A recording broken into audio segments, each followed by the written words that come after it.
한 겨울날 추운 날씨에도 불구하고 친구들이랑 밖에 나가 놀아서 공도 차고 이것저것 하면서 즐겁게 놀고 돌아왔는데 감기가 걸렸어요. 근데 친구는 멀쩡해요. 왜 둘 다 감기가 걸리지 않고 나만 걸렸을까? 우리 몸에는 많은 미생물들이 들락날락거립니다. 우리가 흘리는 눈물이나 콧물이나 이런 데도 미생물이 들어있고요. 우리가 만지는 책상, 가구, 컴퓨터 키보드, 그 다음에 버스의 손잡이, 지하철에 앉는 좌석, 우리가 입는 옷이나 우리가 갖고 있는 장신구 이런 거에도 많은 미생물들이 있어요. 그런 미생물들 안에는 병원체들이 있는데 쉽게 말하면 세균이나 바이러스 등이 있다가 우리가 그걸 만지면 우리의 몸속으로 들어오는 경우들이 있습니다. 하지만 그런 병원체들이 들어온다고 해서 누구나 다 병에 걸리는 건 아닙니다. 우리의 몸은 스스로를 보호할 수 있는 강력한 방어체계를 가지고 있는데 그걸 우리는 면역이라고 보통 말을 합니다. 외부에 있는 병원체가 몸속에 들어오게 되면 첫째로 방어벽을 만나게 되는 게 뭐냐면 우리가 눈을 깜빡이거나 눈물을 흘리거나 해서 미생물들을 이렇게 병원체를 씻어냅니다. 아예 코 속으로 이렇게 들어오거나 입 속으로 들어오고 이렇게 할 때는 우리의 코와 기관지에 끈끈한 점액 성분의 점막이 있어가지고 그 점막들이 병원체들을 이렇게 탁탁탁 붙여가지고 그래가지고 배출을 시켜버리기도 하고 그렇게 합니다. 입을 통해서 들어오면 대부분 이 식도를 통해서 내려가가지고 위산에서 다 병원체들이 녹아버려요. 그래서 우리가 건강한 거였던 거예요. 아울러서 외부에서 병원체가 들어올 때는 피부가 이게 두껍게 되어 있기 때문에 보기보다 되게 두껍습니다. 그래서 쉽게 우리가 병원체 오염이 되지를 않습니다.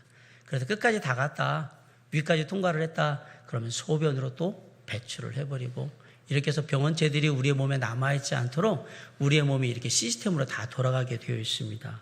혹시라도 병원체가 이러한 방어벽을 뚫고 우리의 몸속에 각 세포 속으로 들어온다 그래도 그 우리의 몸속에는 이 세포 속에 또 이런 것들을 막을 수 있는 면역세포가 있는데 가장 대표적인 면역세포가 백혈구와 그 다음에 포식세포라는 게 있어요.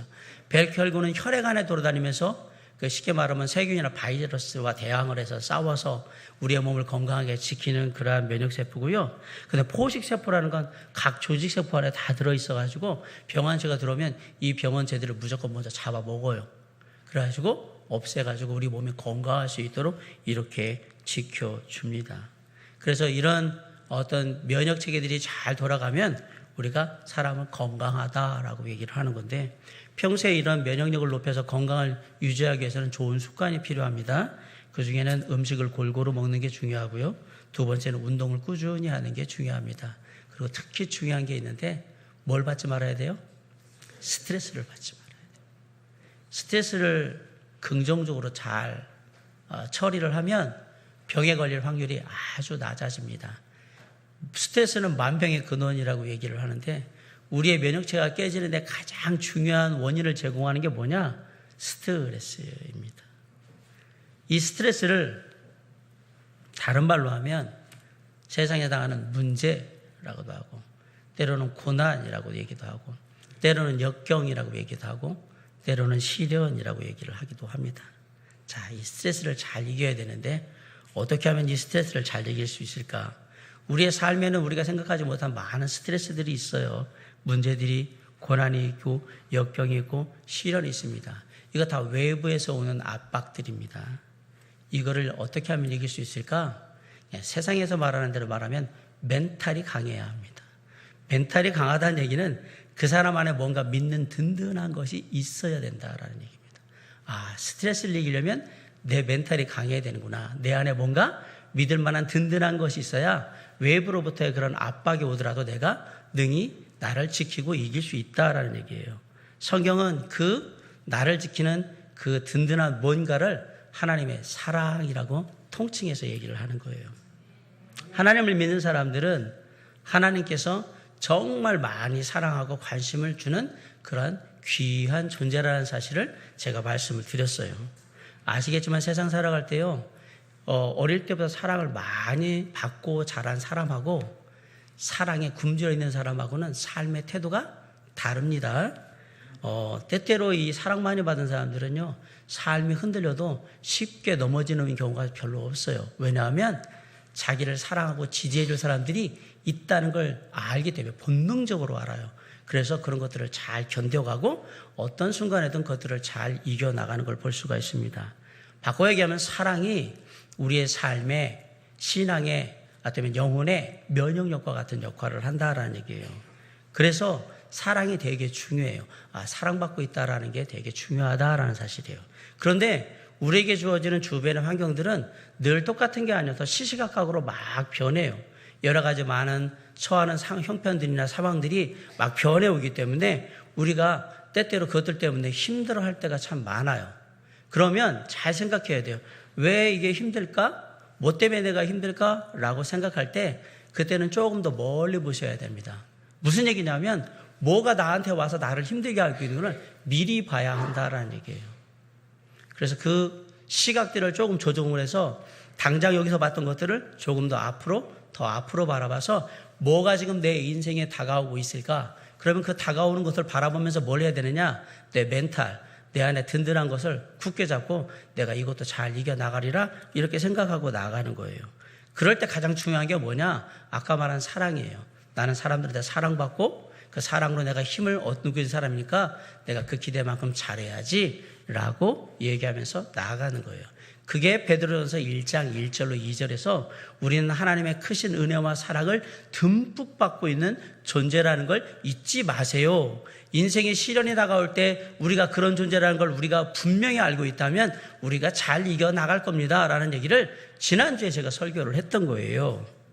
그 하나님의 크신 은혜와 사랑 때문에 우리가 삶에 크고 작은 문제들이 일어나고 시련이 있고 고난이 있고 역경이 있어도 능히 극복하여 이길 수 있다라고 제가 말씀을 드렸어요.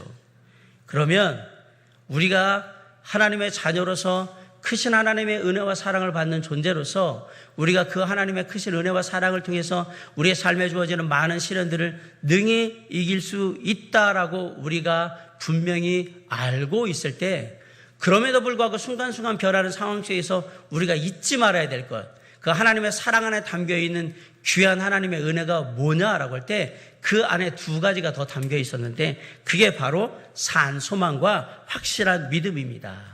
오늘 그 얘기를 하는 거예요. 하나님의 사랑 안에 우리가 주님을 바라볼 때 우리가 주님을 믿고 의지하고 따르는 게 뭐냐? 우리 안에 산 소망이 있고 그리고 확실한 믿음이 있기 때문에 우리는 세상의 시련을 이길 수 있다라고 지금 얘기를 하는 거예요. 먼저 우리는 산 소망을 가지고 살아야 된다고 얘기합니다. 오늘 3절에 말하는 우리의 소망이 무슨 소망이냐? 산 소망입니다. 3절을 같이 한번 다 같이 읽어봅시다. 우리 주 예수 그리스도의 아버지 하나님을 찬송하리로다.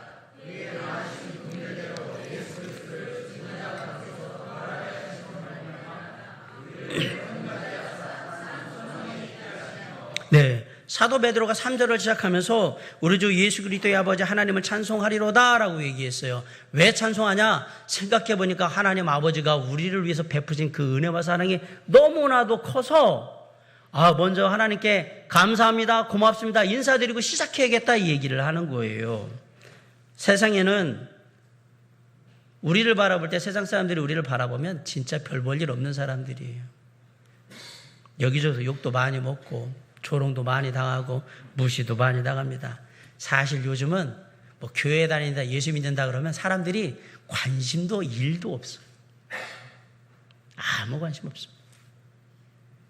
우리는 세상에서 가장 존귀한 하나님을 믿는 존재지만 세상 사람들이 볼 때 우리는 하찮은 별 볼 일 없는 사람들이라는 사실을 우리가 인정해야 합니다.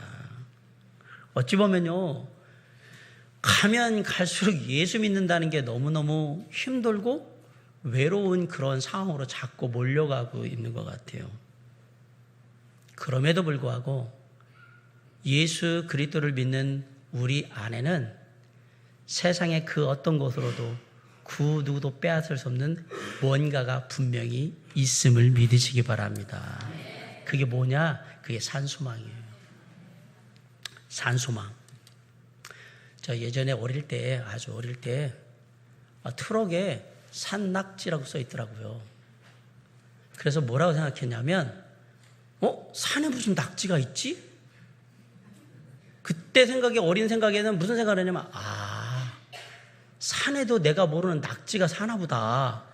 왜 산에도 물고기가 계곡에 사니까 그 안에 뭐 비슷한 가재 같은 것도 살고 막 그러니까 낙지도 있나 보구나. 야, 걔는 거기까지 어떻게 올라갔을까? 진짜 단순하게 순진무구하게 생각할 때가 있었습니다. 그게 살아있는 낙지를 산낙지라고 한다는 걸 안 지가 한참 지나서였어요. 여기서 산소망이니까 산에 있는 소망이라고 생각하시면 안 돼요. 이 산소망은 살아있는 소망. 근데 이 산소망의 출발점이 어디냐? 하나님 아버지가 출발점입니다. 하나님 아버지께서 3절에 보니까 하나님 아버지의 많으신 긍휼대로 예수 그리스도를 우리에게 보내셔서 산 소망이 있게 하셨다, 이렇게 얘기를 합니다. 하나님 아버지께서 우리가 하나님의 자녀가 되어서 아버지 하나님이 가지고 있는 모든 것을 함께 누릴 수 있기를 원하셨던 거예요. 그런데 그러기 위해서는 제일 먼저 해야 되는 전제 조건이 뭐냐? 우리가 하나님의 자녀가 돼야 아버지 것을 누릴 거 아닙니까? 자녀가 돼야 되는 거예요. 참 재미있구나. 이것도 맛있는 걸 먹을 때도요, 나 혼자 먹으면 맛이 없어요. 그런데 옆에서 그냥 좋아하는 내 친구들하고 같이 먹으면 맛있는 게 되게 맛있어요. 그리고 어떤 때는 별로 맛없는 것들이라도 좋은 사람들과 같이 이렇게 나눠 먹으면 라면 하나, 김밥 하나 먹어도 그게 되게 맛있잖아요. 그죠? 하나님이 우리에게 그 얘기하는 거예요. 내가 정말 좋은 걸 갖고 있는데 내가 이걸 다 누릴 것이 아니라 내가 나의 자녀들과 다 누리기를 원한다. 내가 너희들에게 함께 나누기를 원한다. 하나님은 우리를 축복하기를 원하셨던 거예요. 우리에게 많은 좋은 것들을 주기를 원하셨습니다. 그래서 하나님께서 프로젝트를 가동을 하셨는데 하나님의 가족 만들기 프로젝트를 가동을 하신 거예요. 우리를 하나님의 가족 삼으시려고 했던 거예요. 자녀로 삼아서 가족이 되게 만들려고 하셨던 거예요. 가족이란 말만 들어도 기분이 좋지 않습니까? 아멘? 이거 아멘 안 하신 분들은 가족에 대한 안 좋은 기억이 있다라는 얘기입니다. 가족 그러면 어쨌든 간에 내가 같이 있고 같이 자고 먹고 기뻐하고 슬퍼하고 함께 나누고 누리고 내가 기댈 수 있는 마지막 이 땅의 보루가 뭐냐? 가족의 가족. 하나님께서 하나님의 은혜를 받을 자격조차 없던 우리를 가족 삼으시기 위해서 계획을 세우신 거예요. 그 계획의 첫 번째 실행이 뭐냐? 아들이신 독생자 하나님 예수 그리스도를 이 땅에 보내시는 거예요. 그리고 저와 여러분의 죄를 대신 가지시고 십자가에 달려 죽으심으로 말미암아 우리가 원래 하나님의 자녀였던 그 자격을 회복할 수 있도록 길을 열어주신 거예요. 예수님께서는 저와 여러분의 죄를 위해 십자가에 달려 죽으시고 죽으신 지 3일 만에 부활하셨습니다. 그리고 그 사실을 성경대로 믿는 모든 사람들은 하나님의 자녀가 되는 권세를 받게 되었습니다. 이 모든 일이 어디서부터 시작됐느냐? 하나님 아버지가 우리를 긍휼히 여기시는 이 시간부터 시작됐다라는 사실이죠. 우리를 긍휼히 여기시고 불쌍히 여기셔서 자녀 삼으시기 원했기 때문에 우리가 그렇게 됐다라는 사실이에요. 예수 그리스도께서 나와 여러분의 죄를 위해서, 저와 여러분의 죄를 위해서 십자가에 달려 죽으시고, 그래서 우리의 모든 죄를 다 깨끗하게 용서하시고 죽은 지 3일 만에 부활하셨다는 그 놀라운 사실을 믿는 자마다 하나님의 자녀, 하나님의 가족이 되는 줄 믿습니다. 우리가 세상에 오는 것은 육신의 아버지, 어머니를 통해서 오는 일입니다. 그러나 우리가 하나님의 나라에 가는 것은 육신의 아버지, 어머니가 할 수 있는 일이 아닙니다. 하나님의 나라에 들어가는 것은 오직 하나님 아버지의 계획에 따라서 예수 그리스도의 십자가의 대속의 은혜를 믿고 거듭남, 중생, 구원 받아야만 이루어지는 일인 거예요. 그 일을 내가 믿고 하나님 앞에 서면 내 안에 예수 그리스도로 말미암아 새로운 생명이 들어오게 되는 거예요. 그걸 뭐라고 얘기하냐면 새로운 피조물이 되었다. 새로운 생명이 내 안에 들어오게 되었다라고 얘기를 하는 거예요. 바꿔 얘기하면 예수 그리스도로 말미암아 새로운 생명에 들어온 자만이 하나님의 나라에서 하나님의 자녀로 하나님의 가족이 될 수 있다라고 지금 얘기를 하는 겁니다. 그렇게 예수 그리스도를 통해서 새로운 생명을 가진 사람들에게 소망이 생겼는데 그 소망이 새 소망인 거예요. 그 소망은 예수 그리스도께서 십자가의 죽음을 이기시고 부활하신 소망을 말합니다. 그렇기 때문에 그 소망은 기본적으로 사망의 권세, 죽음을 이길 수 있는 능력이 있는 그러한 소망인 거예요. 마찬가지로 그 새로운 소망을 가진 자는 삶이 죽음과 같은 어렵고 힘들고 괴로운 상황일지라도 그것을 능히 이길 수 있는 힘이 그 소망을 가지고 있기 때문에 내 안에 있는 거다라는 사실입니다. 오늘 본문의 3절에서 그 소망을 뭐라고 불렀느냐? 산 소망이다라고 부른 거예요. 그 얘기는 죽음을 이기신 부활의 생명이 그 안에 있고 그 능력이 있는 소망이기 때문에 그것이 산 소망인 거예요. 산 소망은 살아 움직이는 거예요. 산 소망은 에너지가 있어요. 우리가 가진 소망은 바로 이 살아있고 에너지가 넘치는 생명력을 가진 산 소망이다라는 사실입니다. 더 놀라운 것은 이 소망이 현재 우리의 삶을 견디게 하고 미래를 바라보게 해준다는 사실입니다. 원래 소망이라는 단어는 미래를 바라보면서 하는 얘기입니다. 소망, 그러면 앞으로 일어날 미래에 대한 어떤 우리의 마음, 생각, 이게 뭐냐? 소망이에요, 소망. 그런데 지금 우리가 가지고 있는 이 소망은 단지 미래에 이렇게 되었으면 좋겠다라는 희망사항이 아니라 미래에 분명히 그렇게 될 거라는 확신을 말하는 겁니다. 재미있게도 제가 말씀드리는 확신은 현재의 것을 말하는 겁니다. 확신이란 말은 미래를 얘기하는 게 아니라 현재를 얘기하는 거예요. 내가 살아있다? 현재 내가 살아있나? 네, 살아있다. 그러니까 살아있는 모습으로 움직이는 거죠. 내 눈으로 뭔가 본다? 보는데 이렇게 있네. 내가 확신하니까 그 본 걸 가지고 앞으로 나가고 움직이는 거예요. 내가 보는 것에 확신하지 못하면 여러분은 단 한 발자국도 못 움직입니다. 내가 뭔가 음식을 먹는데 이 음식에 독이 안 탔다라고 확신을 하니까 그 음식을 먹고 있지. 그 확신이 없으면 아내가 해준 음식, 엄마가 해준 음식 보면서 나를 죽이려고 여기다 독을 탔을지 몰라. 나 먹으면 내가 죽을 텐데. 그러다가 밖에 나가가지고 그럼 분식집 한번 먹으면 딱 분식집에서 김밥 하나 주세요. 그리고 김밥 딱 주는데 딱 들려주는데 이거 김밥집 이 주인이 나한테 여기 독이 타가지고 죽일지 몰라. 그럼 못 먹어요. 결국 어떻게 되죠?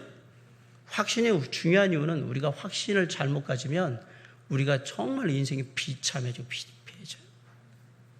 그런데 그 확신은 다 현재에 관련된 겁니다. 놀랍게도 오늘 본문이 얘기하는 건 미래의 소망이 현재의 확신처럼 우리에게 다가오고 있다는 사실이에요.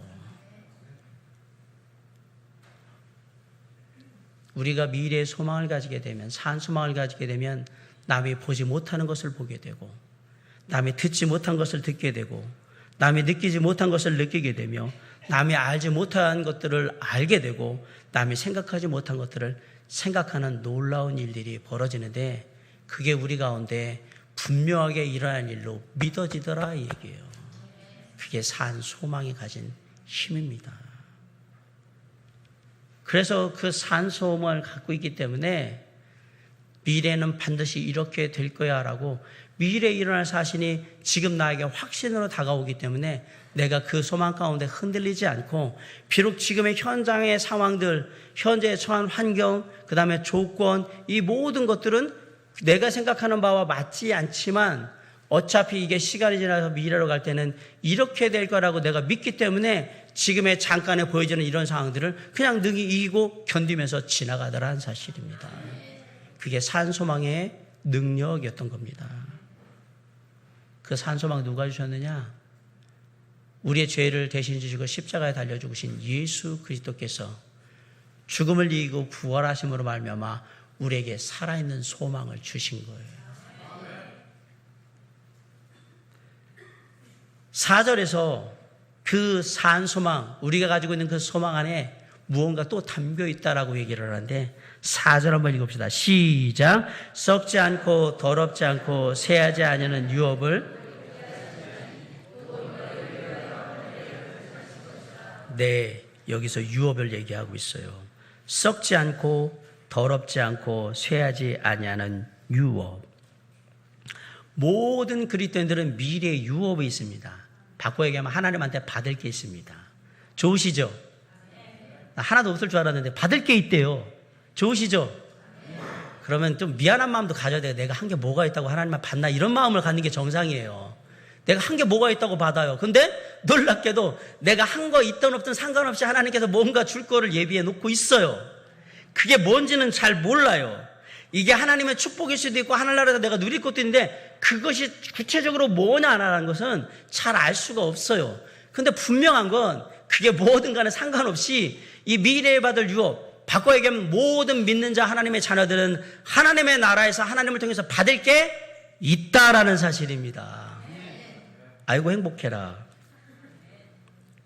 내게 있다라는 얘기예요. 내게 하늘나라에. 세상에서 돈 많고 가진 거 많은 부모들이 자녀들에게 뭔가를 상속해 주잖아요. 무엇을 주든 누가 얼마나 많이 주든 그 유업들은 결국은 다 사라집니다. 그러나 하나님이 주시는 하늘의 유업은 결코 사라지지 않습니다. 솔직히 이 땅에서 주어진 유업은 돈이라도 많이 벌고 집안이 뭔가 살만하고 나름 능력도 갖추고 이래야 돼. 다음에 자녀들한테 뭐 물려줄 수 있는 그런 유업이 되는데 하나님의 나라의 유업은 그런 게 아니어서 오직 믿는 자만이 가질 수 있는 유업인 거예요. 그래서 우리에게도 혜택이 있는 거예요. 하나님을 믿는 자들만이 가질 수 있는 유업, 그게 미래의 하늘의 유업이었던 겁니다. 하나님께서 모든 믿는 자에게 이 하늘에서 가질 것들을 이미 다 마련해 놓으셨다라는 얘기를 하는 거예요. 아, 이 놀라운 유업이 확실하게 미래에 나에게 보장되어 있다라는 사실을 내가 믿고 그게 지금 여기 있는 것처럼 보게 된다면, 믿게 된다면, 그리고 내가 지금 이 땅에서 어떻게 하나님 안에서 사느냐에 따라서 이 미래의 유업의 크기와 양이나 질이 완전히 달라질 수 있다는 걸 내가 알게 된다면 내 인생을 함부로 안 살 거란 얘기입니다. 사랑하는 성도 여러분, 너무 많은 시간을 세상에 보내다가 주님의 일을 할 수 있는 미래 유업을 더 키울 수 있는, 더 많이 받을 수 있는 기회를 놓치지 마시기 바랍니다. 돈 버는 거에 빠져 살다가 정신 차리자마자 인생의 끝에 서는 그러한 어리석은 일을 범하지 않기를 간절히 바랍니다.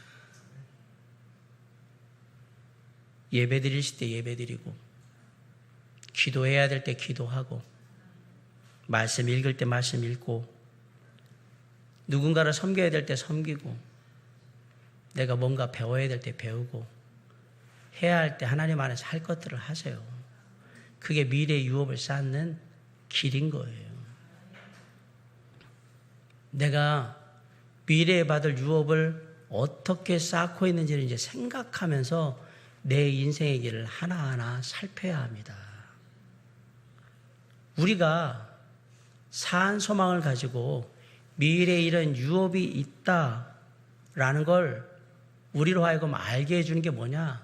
하나님을 향한 우리의 믿음이에요. 그 하나님을 내가 그렇게 믿으니까 그게 있다라고 믿는 거예요. 5절에 너희는 말세에 나타내기로 예비하신 구원을 얻기 위하여 믿음으로 말미암아 하나님의 능력으로 보호하심을 받았느니라. 하나님께서 우리가 사한 소망을 가지고 미래에 이런 것들이 보장되어 있다라고 그렇게 얘기를 해주셨는데 그것조차도 내가 믿음이 없으면 갖지 못하는 거구나라는 걸 알게 되는 거예요.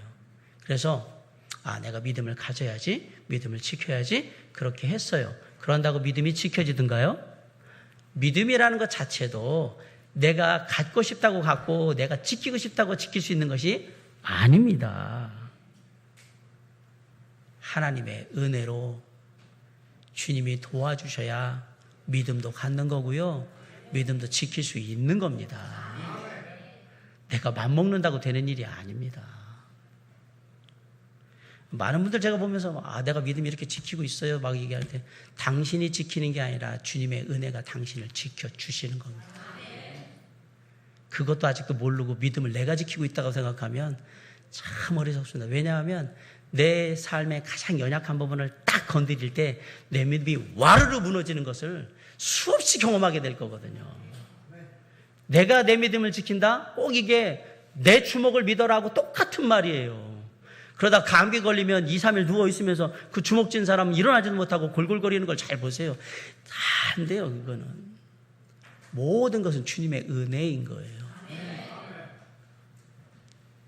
하나님께서 우리가 산 소망을 가지고 미래의 확신한 보장을 믿고 살 수 있도록 그 믿음조차도 어떻게 하신다? 지켜 보호하여 주신다고 얘기하는 거예요. 말세에 나타내기로 예비하신 구원, 이 말이 뭐냐? 예수님이 다시 이 땅에 오셔서 우리가 진짜 하나님 믿길 잘했다, 네가 옳았다라는 걸 세상 사람들한테 보여줄 그때까지 우리가 하나님의 가족으로서 진짜 하늘의 소망을 가지고 하나님의 나라에 가는 것을 보여줄 그때까지 믿음 흔들리지 말고 열심히 살 수 있도록 내가 너를 도와줄게, 이 얘기를 하고 계신 거예요. 우리가 그 하나님이 그걸 보여줄 때까지 우리의 믿음을 온전히 잘 유지하고 살면 참 좋겠는데, 사람이 연약하여서 그 믿음이 둘쭉날쭉 거리거든요. 그러니까 주님께서 조치를 취하신 거예요. 그 믿음조차도 내가 나의 능력으로 붙들어 주리라. 끝까지 내가 너희를 붙들고 있다는 걸 믿고 어떻게 하자? 끝까지 그 믿음으로 가자. 그래서 살아있는 소망을 갖고 가고 미래 확실한 그 장래의 보장도 믿고 그렇게 살아봐라. 내가 그 믿음을 지켜줄게 라고 얘기하고 계신 겁니다.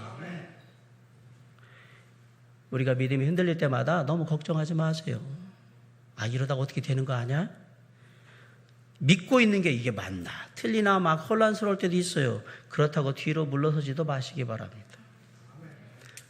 나만 혼자 믿는다고 이렇게 고난당하고 나만 혼자 믿는다고 해가지고 실현당하고 있는 것 같은데 진짜 하나님이 믿는 자에게 역사하시나? 그런 의심의 유혹도 당하지 마시기 바랍니다. 하나님의 자녀의 믿음은 하나님이 지켜주십니다. 내가 주님만 바라보고 있는 한 절대로 믿음에서 흔들리게, 믿음에서 떨어지게 하지 않습니다. 그게 하나님의 성품이기 때문에. 지금 이 땅에서 이루어지는 모든 것들은 장래에 오게 될, 미래에 오게 될 그림자일 뿐이에요. 아직 온전한 것, 본체의 것은 오지도 않았어요. 그게 마지막 것이 나타나게 되면 모든 순간에 다 알게 될 거예요. 그때까지 우리는 하나님이 나와 함께 하셔서 내 믿음을 이끌어 주시면서 나를 지킴으로 말미암아 내가 산 소망을 가지고 삶에 여러 가지 많은 시련이 있지만 확실한 미래의 보장을 내가 기억하면서 그걸 견뎌갈 수 있도록 내 믿음을 지키며 함께 하신다라는 사실이에요. 신명기 31장 8절에 여호와 그가 네 앞서 행하시며 너와 함께 하사 너를 떠나지 아니하시며 버리지 아니하시리니 너는 두려워 말라, 놀라지 말라. 하나님 아버지께서 우리보다 먼저 앞서가십니다. 그리고 나와 함께 동행하십니다. 나를 떠나지도 않고 나를 버리지도 아니하십니다. 그래서 내가 두려워할 이유도 놀랄 이유도 없는 겁니다. 당연한 거니까. 하나님의 자녀에게 하나님이 늘 앞서가시고 동행하시고 함께 하시면서 나를 떠나지도 버리지 않는 것이 하나님의 약속이고 당연한 일이니까 나는 두려워하거나 놀라지 않는다라는 사실이에요. 그래서 그 믿음으로 살아야 되는 거예요.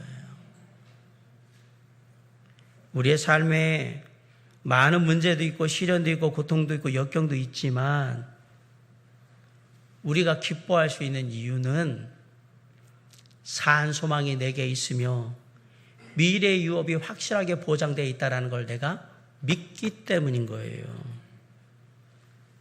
하나님이 그게 있다고 나한테 믿으라고 얘기하셨어요.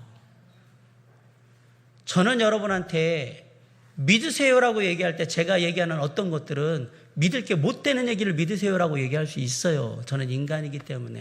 그러나 하나님은 그런 분이 아닙니다. 하나님이 그냥 믿으라고 하면 믿으시기 바랍니다. 우리에게 산 소망이 있고 우리의 미래가 찬란한 미래가 완전히 보장되어 있다고 믿으라고 얘기하면 그냥 믿으셔야 합니다.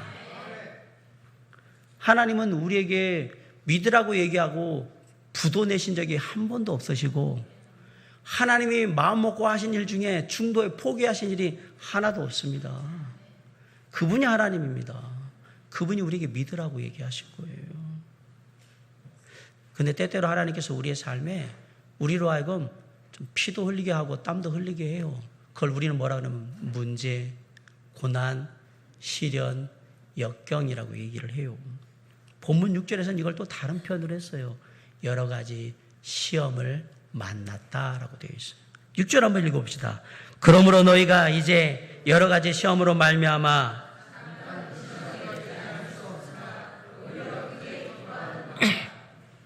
이 여러 가지 시험이 고난당하고 시련당하는 거예요. 우리가 예수님 믿으면 여러 가지 많은 고난과 시련을 당합니다. 때로 직장에 가봐서 직장에서 우리한테 옳지 못한데 하면 안 되는 건데 그런 것들을 집단적으로 요구할 때가 있어요. 그리고 내가 장부 정확하게 기록해야 되는데 아니야 그렇게 하면 세금 더 많이 내야 되니까 이렇게 바꿔야 돼 막 이렇게 하면서 또 할 수 있는 것들도 있어요. 그리고 또 학교에서 친구들 때문에 내가 저게 아닌데도 불구하고 친구들한테 괜히 왕따 당할까 걱정돼가지고 알면서도 모른 척하는 그런 것들도 있을 수 있습니다. 지금 당장의 현실에서 예수 믿고 산다는 게 너무 빡빡하고 각박합니다. 쉽지 않다는 얘기입니다. 믿지 않는 가족들 때문에 힘들 때도 있고요. 믿지 않는 동료들 때문에 애매히 고난당할 때도 많습니다. 그리고 내가 잘못하지 않았는데도 예수 믿는다는 그 하나만으로도 내가 잘못한 거를 모든 덤태기를 다 쓰고 있을 때가 종종 발생합니다. 그리스도인이라는 하나만으로, 교회 다닌다는 하나만으로 정말 손가락질 받는 경우도 정말 많아요. 사회적으로 문제가 되는 어떤 교회 문제 때문에 너도 교회 다니지라고 손가락질 받고, 사회적으로 문제를 일으키는 어떤 목사 때문에 당신 목사예요? 라고 조롱받고, 그런 일이 비일비재하게 일어나요. 그런 걸로 인해서 교회가 욕먹고 열심히 수고하는 목회자들이 욕먹고 그리고 열심히 하나님 섬기는 성도들이 욕먹는 거예요. 그것도 삶의 시련이에요. 내가 예수 믿기 때문에 당할 수밖에 없는 어딘가에 나오는 문제들이거든요. 덧붙여서 지난주에도 말씀드렸지만 이렇게 예수 믿고 살기도 힘든데 먹고 사는 것도 힘들어가지고 막 그러면 이제 스트레스를 받게, 아이들도 키워야지, 먹고는 살아야지, 막 여러 문제가 고난. 사랑하는 성도 여러분, 그건 우리에게 당연히 있는 거고, 그런 삶의 여러 가지 시험들이 다가오거든 그것을 우리의 믿음을 더욱더 성숙시킬 수 있는 훈련의 기회로 삼으시기 바랍니다. 신앙생활하는 모든 사람들은 믿음을 훈련할 수 있는 기회들을 다 가져야 합니다. 그런데 이 훈련이란 말을 하면 연단이란 말이 훈련이란 말이거든요. 다 안 좋아해요. 우리 조용히가 군대가 있잖아요. 전화하면 엄마 오늘은 더워가지고 훈련 안 했어. 되게 좋아하더라고요. 힘든 훈련을 다 싫어해요. 훈련을 하더라도 가능하면 쉽게 빨리 하고 끝내기를 바라는 게 보통 사람들의 마음이에요. 누구나 가능하면 빠른 길을 찾고 웬만하면 2개 주고 4개, 6개, 10개 받는 거를 자꾸 하려고 해요. 그러니까 덜 수고하고 많이 받는 걸 자꾸 선택하려고 한단 말입니다. 그런데 인생을 살다 보면 피치 못하는 길들이 있어요. 내가 맞닥뜨려야 되는 길, 반드시 지나가야 되는 길, 어쩔 수 없는 길들이 있어요. 그런 길을 갈 때 어떻게 해야 될까요? 내가 반드시 지나가야 된다. 억지로 가셔야 되겠습니까? 마지못해 가셔야 되겠습니까? 질질질질 끌려서 그 길을 가셔야 되겠습니까? 이런 모습들은 그리스도인의 모습이 아닙니다. 기왕 갈 거라면 기쁘게 가시기 바랍니다. 이런 말 있잖아요. 피할 수 없으면 즐기세요. 그냥 기쁘게 가세요. 기쁘게. 예수님이 이 땅에 오실 때요, 하나님 아버지가 예수님 멱살 잡고 예수님이 이 땅에 안 오려고 하는 거 질질 끌고 예수님 가셔야 됩니다. 아니요, 저 가기 싫은데요. 가셔야 된다니까요. 내가 왜 저런 사람들을 위해서 죽어야 돼? 십자가에서 힘들어하는데. 아니요, 예수님 가셔야 됩니다. 그래가지고 막 끌고 질질질질 끌고 그러고 오셨죠. 그 예수님 오시면서 털털거리면서 저런 인간들을 위해서 내가 왜 죽어야 돼? 저 말도 안 되는 인간들 다 지옥 가야 되는 인간들을 위해서 내가 왜 십자가에 달려 죽어야 되냐? 그러면서 억지로 꾸역꾸역 오셔가지고 우리를 구원하셨습니까? 한번 생각해 보십시오. 만약에 주님이 그렇게 오셨다면 그분은 우리의 하나님이 아니에요. 그리고 그분은 그렇게 절대 오실 리가 없어요. 우리를 사랑하신 분이 그렇게 억지로 꾸역꾸역 오실 리가 없단 말입니다. 한번 생각해 보세요. 예수님만이 그렇게 오셨다고 그러면 얼마나 억울하고 얼마나 짜증나고 얼마나 불평하고 투덜투덜거리는 억지의 구원이 되겠습니까?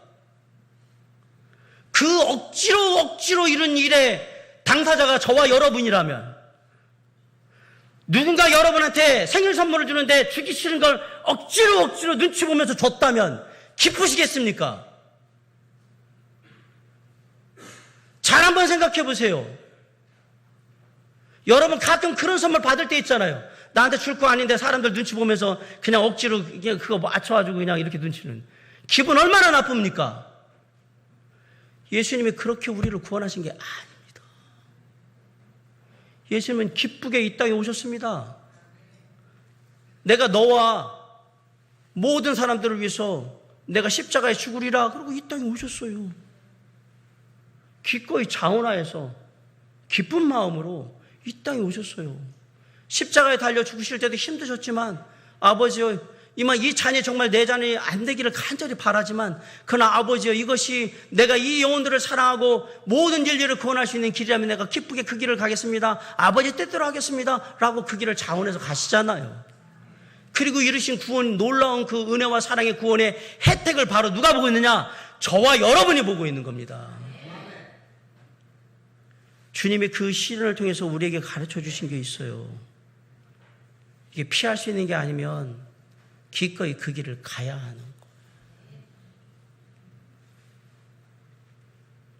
예수님이 그 십자가를 향해 나아가며 우리를 구원하시는 그 놀라운 과정 가운데 일들은 정말 고통스럽고 괴롭고 외롭고 힘든 과정이었지만, 그것을 통해서 우리 주 예수 그리스도께서는 모든 인류를 구원하는 구원의 사역을 이루셨던 거예요. 우리가 예수 그리스도를 닮아가는 그리스도인 아닙니까? 그러면 주님 같이는 못해도 예수님 비슷하게 흉내라도 내려고 노력해야 될 거 아닙니까? 뭔가 좀 한두 가지라도 좀 비슷하게 좀 따라 해보려고 하는.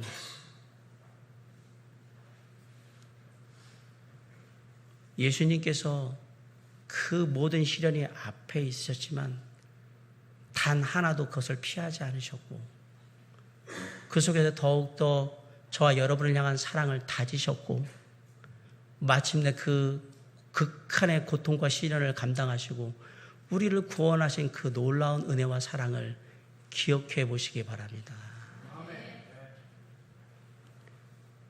눈앞에 어려움이 다가올 때 힘들고 괴롭고 짜증나고 답답하고 그렇죠. 왜? 우리 연약한 인간들이잖아요. 우리 연약한 사람들이기 때문에 그런 반응을 얼마든지 보일 수 있어요. 당장의 어려움 때문에 짜증나면 얼굴 찌푸릴 수 있고, 힘들면 퉁퉁거리면서 볼멘소리 할 수 있습니다. 그리고 어떤 경우에는 말도 함부로 못하니까 주님 이러면서 한숨 푹푹 쉬고 그럴 수 있습니다. 예수 믿으면 이런 거 전혀 안 할 거라고 생각하지 마세요. 오히려 예수 믿는 것 때문에 더 이런 시간들이 더 많아질지도 모르고 더 이런 순간들이 더 올지도 몰라요. 그럼에도 불구하고 우리가 이런 순간에 이런 것들을 빨리 극복하고 이길 수 있는 이유는 주님이 우리에게 그 힘을 주시기 때문에 그런 거예요. 그리고 주님이 그렇게 하셨기 때문에 그런 거예요. 눈앞에 있는 어려움과 괴로움이 다 그냥 어렵고 괴로운 건 아니에요. 때로는 우리에게 기쁨이 될 수 있어요. 지금 내게 주어진 환경, 내가 가지고 있는 조건, 내가 처한 상황이 다 짜증스럽고 볼멘 소리 나오는 퉁퉁거리는 그런 거일 수만 있는 게 아니고 어쩌면 그것이 나에게 정말 기쁘고 즐겁고 힘들지만 감사한 것이 될 수 있다라는 사실입니다. 주님이 그걸 보여주신 거예요. 이 시련의 끝에 너희가 놀라운 하나님의 은혜를 얻게 되리라. 그러면 우리의 삶에 고난과 시련이 딱 오면 요거 끝나고 나면 나한테 찬스가 오는구나, 기회가 오는구나. 내가 하나님의 은혜와 사랑을 듬뿍 받을 수 있는 기회가 저 끝에 있구나. 그러니까 지금 당장 여기 있는 건 어떻게 해요? 꿋꿋이 참고 눈물 찔끔찔끔 흘리면서도 뭐예요? 꿋꿋하게 가는 거예요. 어디 갈 때 같지? 요거 끝나고 하나님께서 예비하신 놀라운 은혜와 축복이 우리에게 주어질 때까지 참고 가는 거예요. 눈물은 어디서 흘려요? 그 하나님의 것을 볼 때 펑펑 우는 거예요. 하나님 감사합니다. 내가 이 길을 지나와니까 나에게 이걸 주시네요. 시련이 있지만 아까 말씀드린 우리에게 완전히 확실하게 보장된 미래가 있기 때문에 우린 참고 가는 거예요. 그러면서 가끔은 남들보다 정신 나간 사람처럼 진짜 힘들고 어려운데 하하하하 괜찮아 웃고 있으면 세상 사람들이 바라볼 때 저것도 이상한 일이 벌어지기 시작했구나, 정신 나갔구나, 힘들더니 멘탈이 나갔네. 아니에요. 우리가 마지막 거 보니까 그래 그냥 가자. 그리고 우리가 뭐 하고 있는 거예요? 우리의 마음을 다지고 있는 순간이었던 거예요. 그걸 세상 사람들이 볼 땐 이해 안 가니까 쟤 지금 힘들어가지고 정신 나가서 제가 그래가지고 지금 이상하게 막 웃고 있는 거야. 이상해. 아니에요. 힘들고 괴롭지만 이 모든 것 끝에 더욱더 나를 단련하여서 성숙한 모습으로 하나님의 것을 더 많이 누리게 할, 더 많이 보게 할, 더 많이 갖게 하실 그 하나님의 놀라운 역사, 은혜와 축복이 보이니까, 믿어지니까 가는 거예요. 그게 우리의 삶이란 말입니다. 7절에 너희 믿음의 확실함은 뭐의 확실함? 믿음의 확실함. 불로 연단하여도 없어질 금보다 더 귀하여 예수 그리스도께서 나타나실 때에 칭찬과 영광과 존귀를 얻게 할 것입니다.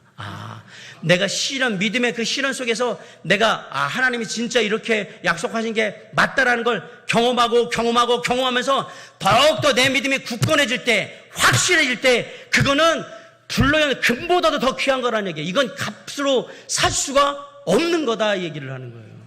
야, 이거는 돈으로 살 수가 없는 거네 이거. 왜? 이게 나중에 결국 하나님의 칭찬과 영광과 존귀를 얻게 한다라고 되어 있잖아요. 때때로 게으른 인생에게 하나님께서 믿음의 시련을 주셔가지고 깨닫게 하는 거예요. 내 인생이 하나님 앞에 게으른 인생이구나. 때때로 우리가 믿는 자들이 너무 편해서 주님 잘 까먹고 영적인 훈련도 더디하고 막 그러면 우리를 믿음의 시련 가운데 툭 던지시는 거예요. 그래서 뭐 해야 되냐? 우리가 그 믿음의 시련에 그 구덩이에 푹 빠지면 그때 원래 모습으로 돌아가는 거예요. 주여, 제가 원래 처음에 주님 사랑했던 그 모습으로 돌아가서 주님 의지하옵나니 이 믿음의 시련 가운데서 이기게 해 주시옵시고 저를 구하여 주시옵소서. 이렇게 가는 거예요. 믿음의 시련은 우리를 유익하게 하고 우리에게 귀중한 것입니다. 그러므로 삶에 수많은 시련이 있을 때 그것이 우리의 믿음을 더욱더 키우는 시련이라는 걸 기억하고 나아가셔야 합니다. 그렇게 나아갈 때 꼭 잊지 말아야 될 사실들이 있는데 우리의 믿음의 시련을 통과하면 통과할수록 우리의 믿음이 더욱더 깨끗해진다, 순수해진다는 사실이에요.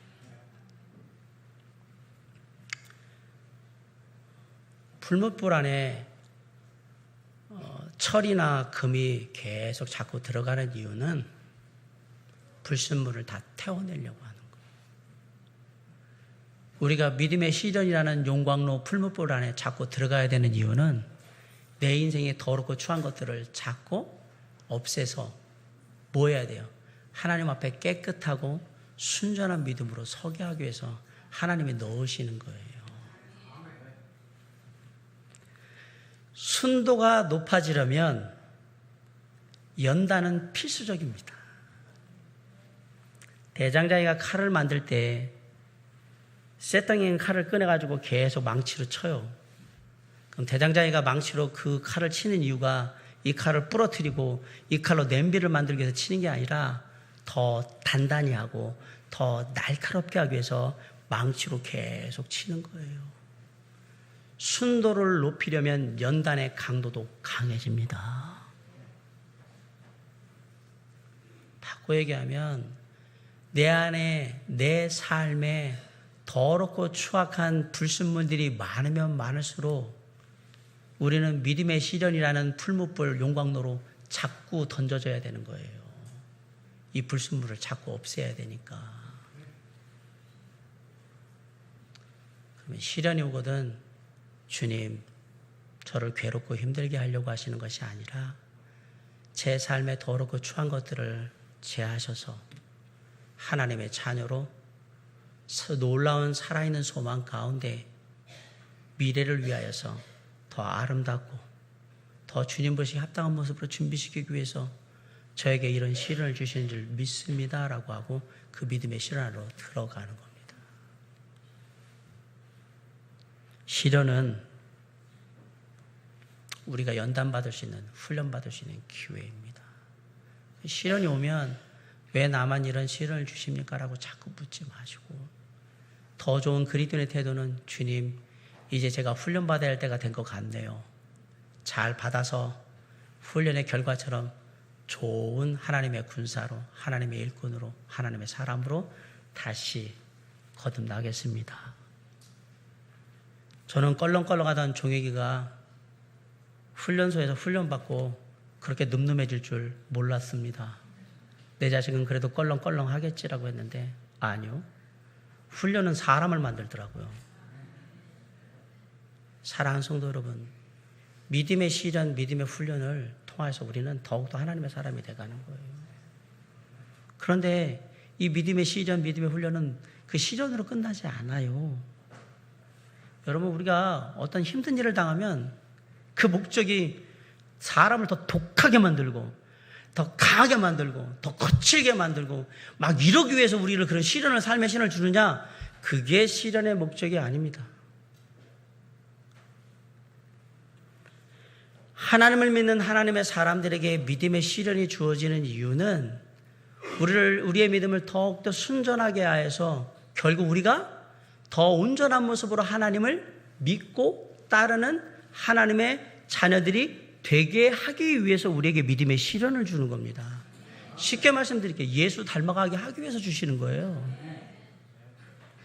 그렇기 때문에 믿는 자들이 시련당할 때 그걸 통해서 뭘 깨달아야 되냐면 내 모습이 한 번 더 씻김으로 말미암아 주님 닮아가는 모습이 되겠구나라고 생각하며 기대하며 그 길을 가는 거예요. 그러면 내가 한 번 더 씻기면 내 눈이 더 맑아지면 내 놀라운 미래에 하나님이 예비하신 놀라운 축복이 더 깨끗이 보이는 거예요. 또 한 번 들어가서 믿음의 시련으로 내 삶이 깨끗해지면서 더 내 눈이 띄면 더 멀리 있는 하나님의 놀라운 예비된 하나님의 놀라운 나라의 소망들이 또 보이기 시작하는 거예요. 와, 이걸 보기에 내가 자꾸 들어가야 되는구나. 네. 들어가면 들수록 이것도 주셔, 저것도 예비해 놓으셨는데 와, 이것까지 주실 줄 몰랐는데 이게 자꾸 보이는 거예요. 믿음의 시련 속에서. 제 설교를 들으면서 목사님, 그래도 저는 싫은데요, 그냥 잘 먹고 잘 살면서 편안하게 살기를 원하는데요, 저는 뭐 믿음의 시련이고 사실고 다 틀리고요, 그런 거 그리스도인으로 타고 싶지는 뭐 그냥 돈 많이 벌어가지고 잘 먹고 잘 살고 싶어요.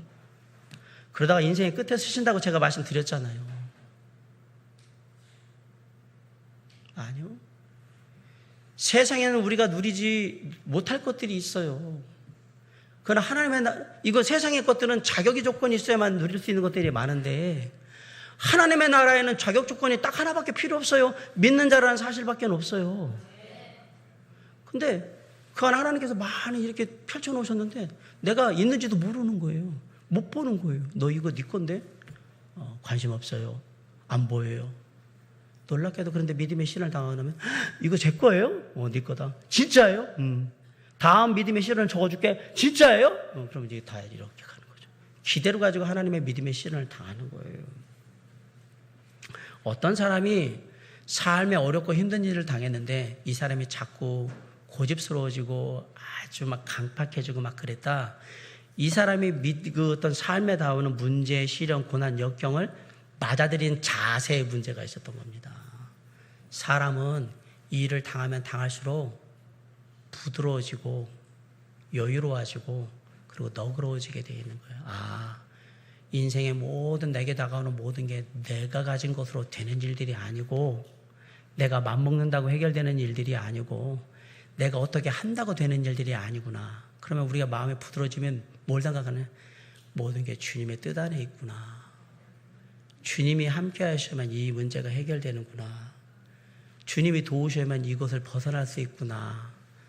내가 안 한다고 안 되는 거 아니고 내가 발버둥 친다고 된다는 것 아니구나.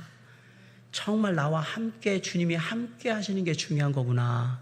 그러니까 사람이 여유로워지는 거예요. 인생의 세파를 겪은 믿음의 사람들은 그래서 여유로운 거예요. 다 지나갑니다. 다 우리에게 유익합니다. 다 괜찮습니다. 주님이 함께 하실 겁니다. 막 이렇게 얘기하는 거예요. 그러면 듣는 자 입장에서 어떤 사람들은 맞아요 이러는데 어떤 사람들은 선문답하고 있네. 그게 되냐 이렇게. 제가 설교를 하면서도 이 마음을 어떻게 이해시킬까? 특별히 나이 드신 분들은 제 마음이 어떤 마음인지 아시죠? 젊은 사람들은 몰라요 지금. 그래도 당하기 싫거든요. 이런 거 당하기 싫거든요. 다 그냥 돈 많이 벌어서 잘 먹고 잘 살고 주님도 잘 섬기고 이렇게 살기를 원하지 이게 뭘 의미하는지 모른단 말이에요. 아직 그러기엔 인생이 너무 짧기 때문에 몰라요. 그게 먼저 깨달은 자의 답답함인 거예요. 이게 아닌데. 사랑하는 성도 여러분, 우리가 믿음의 시련을 당할수록 더욱더 깨끗해질 겁니다. 더욱더 단단해질 겁니다. 그래서 그 믿음의 시련을 다 지나고 나가면 찬란한 미래의 것들이 보이고 주님께서 이렇게 맞을 거예요. 잘하였다 당신아. 야 이거 잘 견뎠네. 칭찬하시고 내가 너한테 이거 주마. 영광 가운데 우리에게 허락하시고 야 참 내가 선택은 잘했어. 내가 존귀히 여김받고 이 일이 이루어진다. 사랑하는 성도 여러분, 저는 이제 오늘 말씀을 마치려고 합니다. 하나님의 사랑받는 자녀에게는 산 소망이 있습니다. 산 소망을 가진 자는 미래가 확실히 보장되어 있던 믿음으로 하나님 앞에 살아갑니다. 근데 놀랍게도 세상은 우리의 믿음을 그대로 두지를 않습니다. 우리의 믿음을 시련을 통해서 막 흔드는 겁니다. 그럴 때마다 우리는 미래에 이미 장래에 확실한 것을 보장하신 우리 하나님을 믿고 그 믿음의 시련을 이겨나가는 겁니다. 힘들지만 이겨나가는 겁니다. 그리고 딱 끝났는데 놀랍게도 약속하신 것들 이상의 것들이 있는 것을 보게 됩니다. 그러면서 다시 작업을 하는 거예요. 다음에 내 삶에 또한 시련이 오거든 이 시련은 잘 이겨나서 더 큰 하나님의 선물, 미래의 약속을 받아야지. 내가 잘 이겨내야지. 열심히 가야지. 그런데 가는 길이 너무 힘들고 괴로워요. 그래서 눈물 뚝뚝 흘리면서 울기도 하지만 그래도 눈물 닦으면서 다시 하나님 앞에 가는 거예요. 이거 끝나면 하나님이 분명히 나한테 약속하신 걸 내가 믿어. 나는 그것이 분명하다고 믿어. 그래서 그 길을 또 가는 거예요. 그런데 놀랍게도 그 길을 끝나고 나니까 또 있는 거예요. 더 놀라운 걸 또 하나님이 주신 거예요. 그러면서 우리는 아는 거예요. 내가 이 땅의 삶을 이렇게 믿음의 경주를 통해서 열심히 가고 마침내 모든 경주를 마치고 하나님의 나라에 갈 때 얼마나 어마어마한 것을 나에게 주실까. 생각만 해도 하나님의 나라에 가서 누릴 걸 생각하니 진짜 미소가 지어지네. 행복하네. 나 같은 사람한테 하나님께서 자녀 삼으셔서 하나님의 모든 유업을 다 누리게 하시겠다고 하는데 진짜 기대가 된다. 그래서 우리는 현실에 녹록하지 않고 힘들고 괴로운 이 상황들을 능히 극복하며 나아가는 것입니다. 사랑하는 성도 여러분, 다시 한번 여러분에게 말씀드립니다. 사는 건 쉬운 일이 아닙니다. 우리의 삶이 언제 끝날지 모르지만 숱한 일들이 벌어지게 될 것입니다. 그러나 우리 안에 우리 주 예수 그리스도 나를 구원하신 주님의 놀라운 살아있는 소망이 있고 그 산 소망 속에 미래의 확실한 보장도 있으며 그렇게 약속하신 주님을 내가 믿고 나아갈 때 마침내 그것은 내 것이 될 거라는 사실을 잊으시면 안 됩니다. 이 모든 선물, 이 모든 것을 누가 계획하셨느냐? 하나님 아버지께서 계획하셨고 누가 이 일을 이루셨느냐? 예수 그리스도가 우리를 자녀 삼을 수 있는 길을 열으심으로 이루셨고 누가 이것을 누릴 수 있도록 해주냐? 성령 하나님께서 지금도 우리 가운데 역사하심으로 누리게 하셨다 이 얘기를 하는 거예요. 저와 여러분이 오늘 이 세 분의 하나님의 놀라운 계획 속에서 하나님의 은혜와 놀라운 사랑들을 정말 누릴 수 있기를 간절히 바랍니다. 삶의 상황과 상관없이 내 삶은 이미 보장되어 있고 하나님의 놀라운 은혜와 사랑 가운데 함께하고 있다는 사실로 말미암아서 다시 한번 힘을 얻고 다시 한번 은혜를 되새기는 저와 여러분의 삶이 될 수 있기를 주님의 이름으로 간절히 축원합니다. 기도하시겠습니다.